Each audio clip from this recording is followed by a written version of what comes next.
la chaîne qui vous édifie. Salomon Zoye Bisanzambe, Kolona Lola, Tempele Oyo, Etikala, image ya pambate, Etikala, instrument ya pambate, Etikala, échantillon ya pambate, et dans les sika Oyo Libota na Osoke Koti, et Lukion Zambé, Yahweh Nangami Monisa. Salomon Zole la liboso dans Zambé pour que temple ezala lié au batubazo kokuta na Zambé. Le bien aimé temple de Dieu et comment suyer un lieu profané, un lieu où on ne retrouve pas Dieu. Nos temples sont fragilisés aujourd'hui à cause des péchés, à cause de l'iniquité. Il n'y a plus la puissance de Dieu dans le temple de Dieu. Les lobby yamba biso bien-aimé et comme biloko pamba, à tel point que même les sorciers, même les marabouts, même les féticheurs arrivent bien-aimés à faire n'importe quoi dans l'église de Dieu. Nalina et biso les lobby bien-aimé, l'église n'est pas n'importe quoi. Le lieu, c'est un lieu un lieu où la personne vit la puissante main de Dieu. Dans une église bien-aimée, il faut que la puissance de Dieu se déclenche dans une église de Dieu bien-aimé. Et c'est bien. Et à quoi boto sanganaka 40, 50, 60, 2000 personnes sans que tozo mona loboko na Nzambe. À quoi boto zo yangana? À quoi boto zo se ressembler si nous ne voyons pas la main de Dieu? Bien-aimés, nous devons reconstruire nos églises, nous devons reconstituer nos églises afin que la puissante main de Dieu puisse agir dans nos églises, afin que la puissante main de Dieu soit opérationnelle dans une église de Dieu. Yaya, nelne bisole lo bien-aimé, to sengeli to zongi sabonzambe katina bonzambe, to sengeli ko zongi sabonzambe katina biyamba na biso katina église na biso, afin que tango batu bazokoya bakutana na loboko na Nzambe, bazwa biyano na Nzambe, bazwa ba réponse de Dieu. Église, c'est un lieu où quel que soit aujourd'hui bien-aimé, à cause de quelque chose, à cause de quoi que ce soit, nos églises sont aujourd'hui fragilisées. Parmi les éléments qui fragilisent l'église bien-aimée, ce sont des idées, ce sont des pratiques autres dans l'église où ils ont favorisé la puissance dans Zambé, où comme quoi affaiblir même le boko dans Zambé. Nous amenons dans l'église de Dieu qu'on soit na kotonga, aux okutana kat l'église de Dieu la haine, koyinana, bolingo ezalité bien-aimé, à tel point que nous ne pouvons plus voir la puissante main de Dieu. J'aimerais te dire ce soir bien-aimé, et que l'église doit être un lieu par excellence. O mutazo ke kutana na Nzambe. O mutusoka koti amoni loboko na Nzambe. O mutusoka koti vinezo changer. Pourquoi les bien-aimés, l'église est sous la puissance sautée? C'est parce que nous avons transformé l'église de Dieu en un lieu de vendeurs de pigeons, à un lieu d'échangeurs. La Bible dit ceci, il y a eu un moment, le Fils de l'homme est entré dans le temple. Il a trouvé qu'on a transformé le temple en un lieu de commerce. Et ce qu'il y a comme somba pe koteka. Bible zolobe témoin na motoazu fimbo, abandi ko bengana, abandi ko chasser, ba oignon surtout, ba omelaki na kati na temple, ba omelaki na kati na église pour faire dans cette église de commerce. Pour la kosa na kati na yamba o makamwe bongi samite pour Nzambe. Et loba na Nzambe zoloba ete bien-aimé. Simana eko bimisa bateki, simana eko bimisa ba sombi, simana eko bimisa ba sombi tini, Bible zoloba ete ba kufeli miso, ba kakatani, pe batona bokono, ba pusana ke paina ye. Mukana na Nzambe zoloba ete ba zongaki na lobiko, na lingi yozola nanga lelo bien-aimé, o pusana liboso na mokeli na yo, o pusana liboso na Nzamba lola, enfin kozonga na solution na bomo ina yo. Nazozo mukana na Nzambe bien-aimé. Genèse chapitre 27, chapitre 11 à 12. Mukana Nzambe zoloba bien-aimé. Genèse chapitre 27, 11 à 12 nazotang. La parole de Dieu déclare. La chaîne qui vous édifie.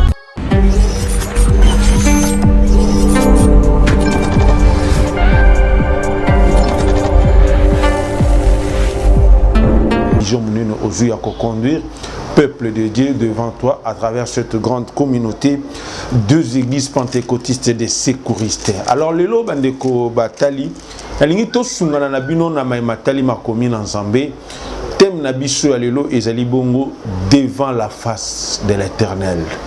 tokosola likolo na o etali koluka nzambe mutu koumela liboso na nzambe e botaka nini kasi mbo ete tokota na kati na développement ya thème na biso na lingi natika mutu nyonso azwi libaku ya kolanda biso na ngwanga o na maboko na nzambe tobondeli papa na lola nzambe na bikamwa tika lokumu kembo na masanjoli ezonga na mboka na mosantu yo mobateli pe mosungi na mabota papa mama elenge mwasi to mobali azwi libaku ya kolanda nga na tango o tike teza libaku malamu mpona tina na ye akutana na liloba na yo ekobongola bomoi na ye ekopesa solution na vie na ye ekotransforme parcours na ye na pamboli yo nzambe na bikamwa na kombo na ye wazali nzambe mpe mobikisi na biso.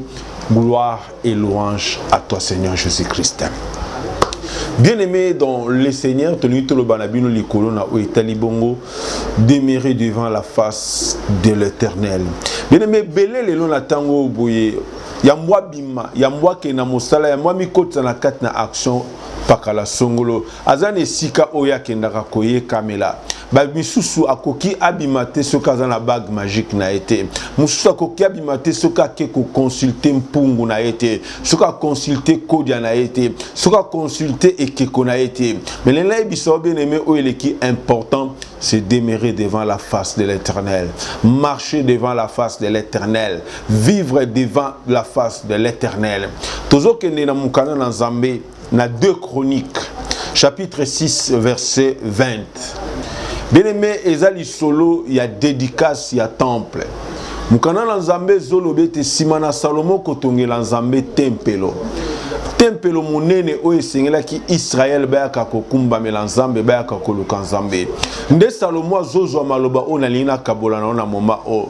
Salomo azoyebisa nzamba lola abi papa na ngai nazwi musala ya kotonga temple na orne yango na tieba ivoire na tie mabaya ya talo mabanga ya talo en fait que temple o ezwa valeur mais ekozala na importance tekolo soki libota na ba koti na libo na kati na temple o baluke longi na ba moni yango te nde Salomo azoyebisa nzambe azosenge pa na nzambe soki ezana mukolo Israël babungi basumuki babuti mosika na yo eke bakoti na kati na temple o baluke longi na yo nzambe Salomo azolobe te lole fongwama Salomo azolobe te nzambe kouta na lola oyo kamela libota na yo à travers temple o mutu nyonso akokota na problème na ye mutu nyonso akokota na difficulté na ye amona elongi na nzambe amona loboko na nzambe abika bikamwa na nzambe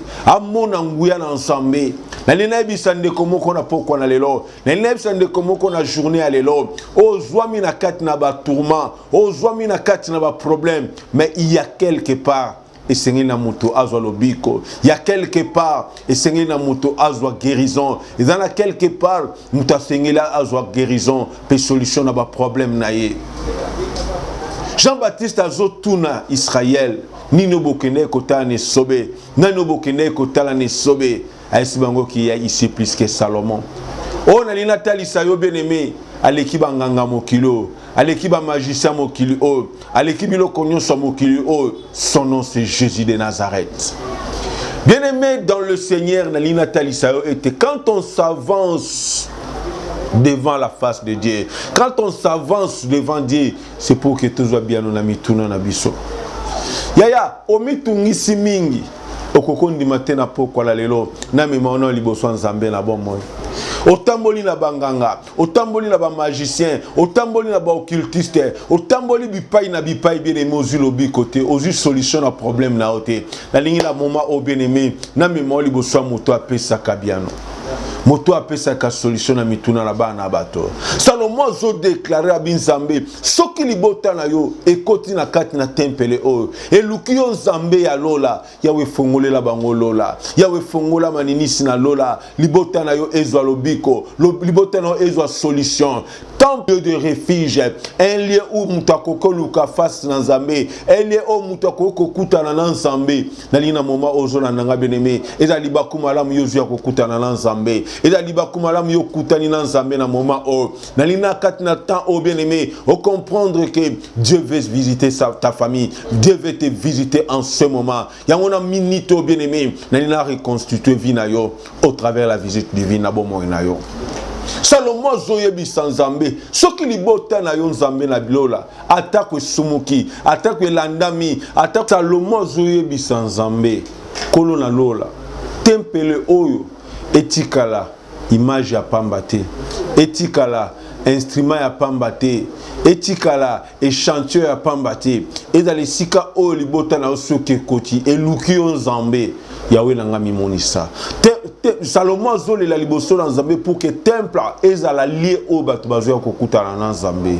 Le bien aimé temple de Dieu et comment suyer un lieu profané, un lieu où on ne retrouve pas Dieu. Nos temples sont fragilisés aujourd'hui à cause des péchés, à cause de l'iniquité. Il n'y a plus la puissance de Dieu dans le temple de Dieu. Les lobby yamba biso bien-aimé et comme biloko pamba, à tel point que même les sorciers, même les marabouts, même les féticheurs arrivent bien-aimés à faire n'importe quoi dans l'église de Dieu. Nalina biso les lobby bien-aimé, l'église n'est pas n'importe quoi. Le lieu, c'est un lieu un lieu où la personne vit la puissante main de Dieu. Dans une église bien-aimée, il faut que la puissance de Dieu se déclenche dans une église de Dieu bien-aimé. Et c'est bien. Et à quoi boto sanganaka 40, 50, 60, 2000 personnes sans que tozo mona loboko na Nzambe. À quoi boto zo yangana? À quoi boto zo se ressembler si nous ne voyons pas la main de Dieu? Bien-aimés, nous devons reconstruire nos églises, nous devons reconstituer nos églises afin que la puissante main de Dieu puisse agir dans nos églises, afin que la puissante main de Dieu soit opérationnelle dans une église de Dieu. Yaya, nene bisole lo bien-aimé, to sengeli to zongi sabon Nzambe kati na bon Nzambe, to sengeli ko zongi sabon Nzambe kati na biyamba na biso, kati na église na biso, afin que tango batu bazoko ya bakutana na loboko na Nzambe, bazwa biyano na Nzambe, bazwa ba réponse de Dieu. Église, c'est un lieu où quel que soit aujourd'hui bien-aimé, à cause de quelque chose, à cause de quoi que ce soit, nos églises sont aujourd'hui fragilisées. Parmi les éléments qui fragilisent l'église bien-aimée, ce sont des idées, ce sont des pratiques autres dans l'église où ils ont favorisé la puissance dans Zambé, où comme quoi affaiblir même le boko dans Zambé. Nous amenons dans l'église de Dieu qu'on soit na kotonga, aux okutana kat l'église de Dieu la haine, koyinana, bolingo ezalité bien-aimé, à tel point que nous ne pouvons plus voir la puissante main de Dieu. J'aimerais te dire ce soir bien-aimé et que l'église doit être un lieu par excellence. O mutazo ke kutana na Nzambe. O mutusoka koti amoni loboko na Nzambe. O mutusoka koti vinezo changer. Pourquoi les bien-aimés, l'église est sous la puissance sautée? C'est parce que nous avons transformé l'église de Dieu en un lieu de vendeurs de pigeons, à un lieu d'échangeurs. La Bible dit ceci, il y a eu un moment, le Fils de l'homme est entré dans le temple. Il a trouvé qu'on a transformé le temple en un lieu de commerce. Et ce qu'il y a comme un peu côté ka. Bible est témoin à motoazu fimbo, abandi ko bengana, abandi ko chasser, ba oignon surtout, ba omelaki na kati na temple, ba omelaki na kati na église pour faire dans cette église de commerce. Pour la kosa na kati na yamba o makamwe bongi samité pour Nzambe. Et loba Nzambe zoloba ete bien-aimé. Si bana eko bimisa bateki, si bana eko bimisa ba sombi, si bana eko bimisa ba sombi tini, Bible zoloba ete ba kufeli miso, ba kakatani, pe batona bokono, ba pusana ke pa inaye. Mukana na Nzambe zoloba ete ba zongaki na lobiko, na lingi yozola nanga lelo bien-aimé, o pusana liboso na mokeli na yo, o pusana liboso na Nzamba lola. Enfin, kozonga na solution na bomo inayo. Nazozo mukana na Nzambe bien-aimé. Genèse chapitre 27, chapitre 11 à 12. Mukana na Nzambe zoloba bien-aimé.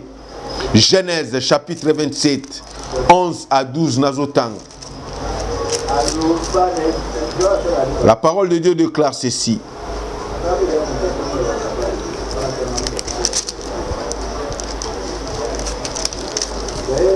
« 27, chapitre, verset 11. Bible Zoloba bien-aimé. Jacob répondit à sa mère, voici Ésaü mon frère éveli, et je n'ai point de poil. Peut-être mon père me touchera et je passerai à ses yeux pour un menteur, et je ferai venir sur moi la malédiction, non la bénédiction. Bien-aimé, histoire au Tozoloba, et dans l'histoire, il y a Jacob. Et si kazo poussa na liboso na tata la ye, po eta koka kopambola ye, Jacob azo répondre pas na maman. C'est vrai aux autres nangana kende na kopambola ma, mais il y a une chose que nous pouvons retenir. Ne sika ya kopambola ma, nazo risquer pe nazo malédiction. Wape sika papa ko palpenga, ako simbanga, ako ebete naza mokosi. Et belé bien-aimé, ba poussa ni na l'église, mais ba bimina ba malédiction, ba bimina ba impureté, yango ba via ba te koma fermé, yango ba via ba te koma compliqué, des maladies incurables, des situations sans solution. Parce que to poussani liboso na Nzambe, lokola bakosi, to poussani liboso na Nzambe, na mitema pe toi te, to poussani liboso na Nzambe, lokola bana na Nzambe te. C'est pour cela, au lieu de la bénédiction, nous en sommes entourés avec des malédictions. Bien-aimé, faites attention, le lengozo poussa la liboso na Nzambe. Tala modèle yozo kende liboso na Nzambe, bien-aimé. Est-ce que c'est d'une manière et yoza la béni, ou c'est aussi une manière et koki konukela et la kelimabe?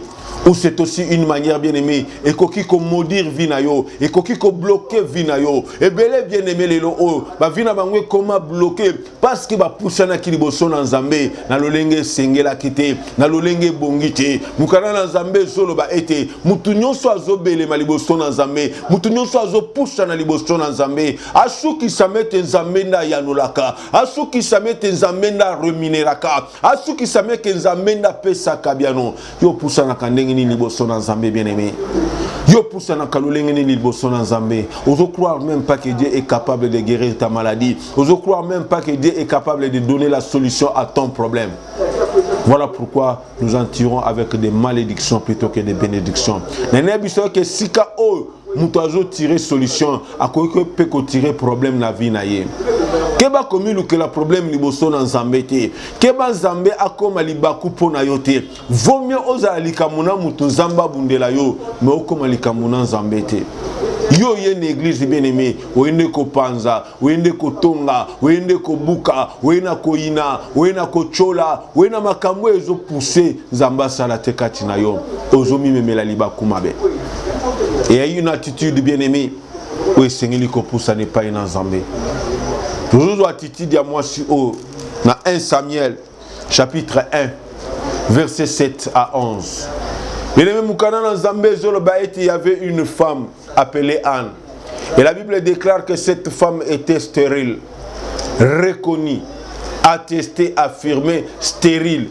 Et la stérilité à Makukumate, c'était vraiment une stérilité confirmée, attestée, acceptée par tous.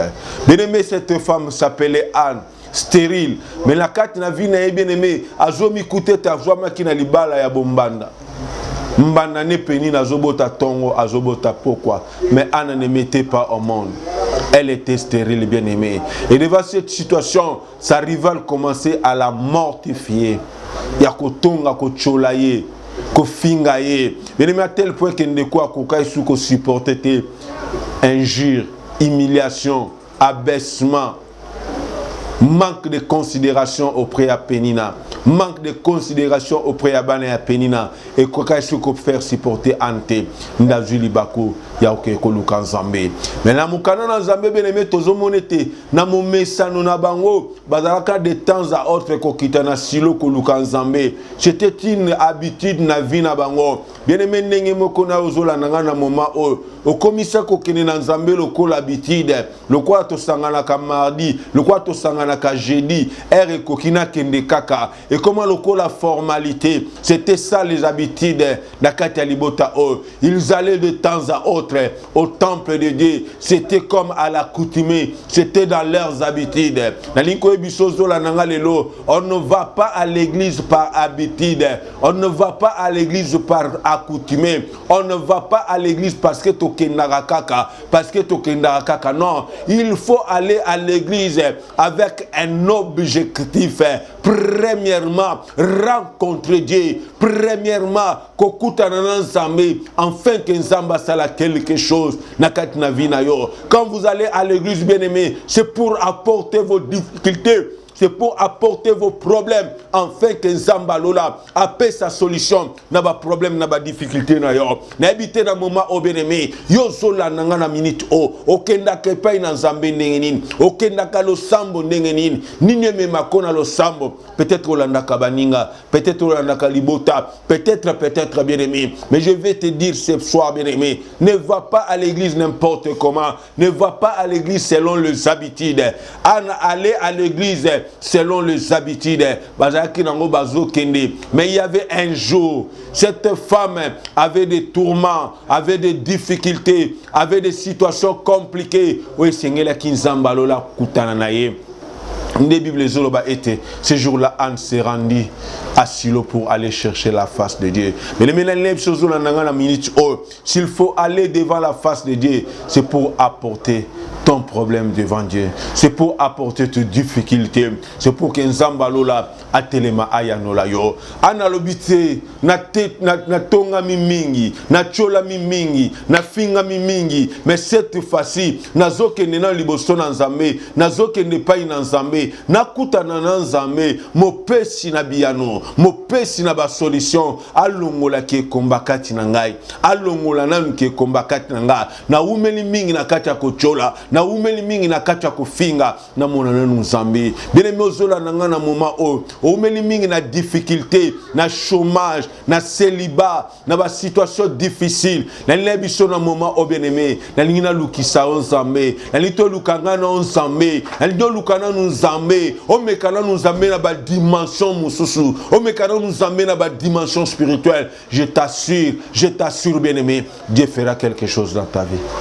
Dieu fera quelque chose dans ta vie. Anna Poussani Nasilo, pas comme d'habitude, mais avec un objectif. Nzamba Pesaye Mwana. C'est en ce moment-là, bien-aimé, Anna Zoebi Sansam, Papa Nalola. Naibete na chola ko finge likimingi yangona senge pai na papa na lola opesanga mwana mobali soko opesinga mwana mobali mukile komona kaka ana boti mukile komona ngaka ke na longwe komba mena ko recommande mwana ne pai na yo na ko confier pai na yo na ko consacrer pai na yo bien-aimé na lebiso une chose. Ta manière de chercher Dieu peut faire en sorte que Nzamba monayo, peut faire en sorte que Nzamba peut sa solution à la situation nayo.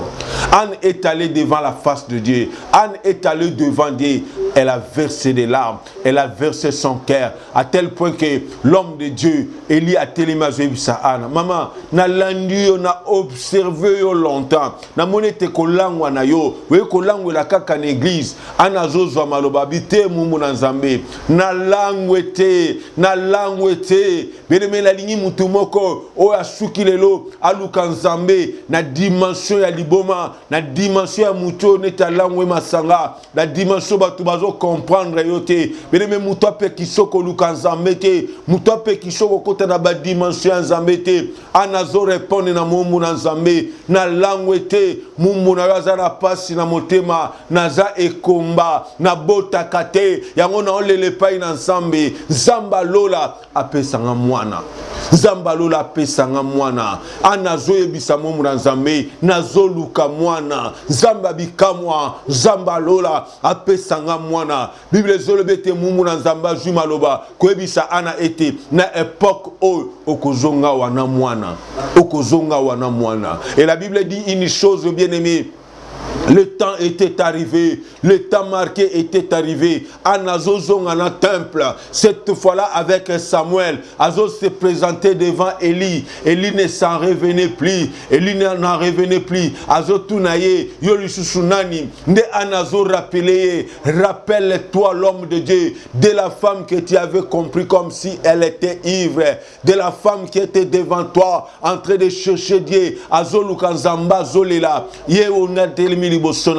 Cette fois-ci, Dieu a exaucé ma prière. Voilà pourquoi la ligne mutumo kwazo na ngana minute o ame malibonde lina epa ina Nzambe na lola Nzamba Lola yoka kolela la yo Nzamba Lola yoka libonde lina yo na lina bonde na tata moko suki na lina bonde na mama moko suki pour que Nzamba Lola atelema apesi ano na libota na yo apesi ano na problème na yo na lina ebisande komoko esiko suka eza suka te pamba te nzambe na nga zo ebisanga esika bato bazo suka nde esika nzamba bandaka na lini cette fois-ci esika banganga balemba na vi na yo esika ba marabu balemba na vi na yo esika libote lemba na vi na yo nzamba lola kota likambo na yo apesa solution na problème est tourmenté yo na problème est troublé yo. Voilà pourquoi je vais prier pour quelqu'un.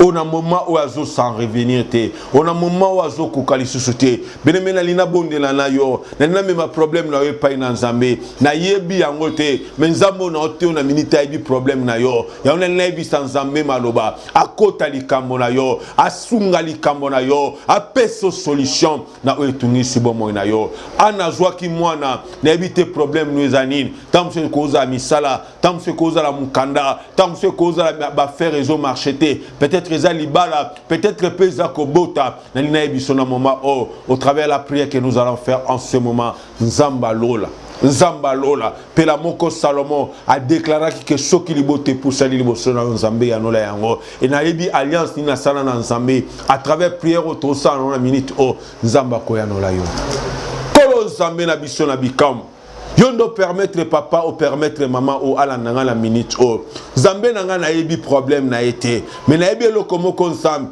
batu nyonso ba poussa na kaliboso na yo bazwa kabiano na moni ana koya liboso na nzambe opese mwana opese Samuel na lingi papa na lingi mama elingi mwasi pe mobalo azola nanga na minute azwa Samuel na ye et cela na kombo na Yesu wazoluka musala azana malade wazana problème complication kala songolo kolon samena bikamwa teke tokota likamu na ye au PCI solution au nom puissant et glorieux de Jésus-Christ. Amen. Yaya numéro na biso za na C. Vous avez besoin que tokota likamu na ona nzala mabondeli. Benga biso na 09 97 63 44 plutôt 09 97 63 43 87 09 97 63 47 83 Zambalola kosala Zambalola akota likambo na yo tako pesa eyano na motuna na yo na rappeler numéro 09 97 63 47 83 benga biso to scellé prière Zamba changer vinayo. C'était bien sûr l'ancien Médard Mbolela de l'église pentecôtiste des secouristes quand même bon dans le grand leader le bishop Ejiba Yamapia. Na pamboli bande konyon so balandi biso à travers le monde. Jackie Kapoudi, Tete Chakatumba, Zembele Mouila depuis Luanda, na Bosanité, Madame Maggie Mavungo depuis Kinshasa et tous ses enfants. Nzambalola apambola bino bisika biso bozili bakia kolanda biso. Ndeto kute na bino mbala ya sima. Bobele na EHP Media. Botikala malamu, boboto ya Nzambe, na mabota la bino. EHP Media, la chaîne qui vous édifie.